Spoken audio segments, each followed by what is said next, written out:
Right, கவனிங்க. இப்போ 1 முதல் 10 வரை நம்ம அடிக்காச்சா? சரி, இப்போ நான் இன்னும் ஒரு எண்ணு ஒன்று தரேன். அந்த எண்ணை எங்கே வைக்கணும்னு நீங்கள் தான் சொல்லணும். சரியா? ரைட், விக்னேஷ் வாங்க. விக்னேஷ், இந்த எண்ணை பார்த்துக்கோ. இது எங்கே வைக்கணும்னு சொல்லு. இந்த எண்ணை பாரு, காமி எல்லாருக்கும். என்ன எண்ணெய் அது?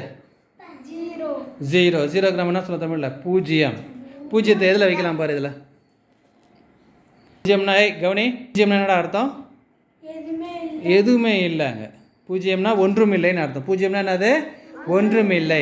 அப்போ நம்ம அந்த கார்டோட ஏதாவது மேட்ச் பண்ண முடியுமா? அதை மேட்ச் பண்ண முடியாது. அப்போ தனியாக வைக்கணும். தனியாக வை.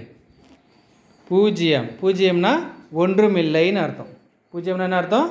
ஒன்றும் இல்லை, எதுவுமே இல்லைன்னு அர்த்தம். அதான் பூஜ்ஜியம். இப்போ என் கையில் எத்தனை சாக்லேட்ஸ் இருக்குது சொல்லுங்கள்? எதுவுமே இல்லை, பூஜ்ஜியம். ஏதாவது இருக்கா என் கையில் சாக்லேட்டு?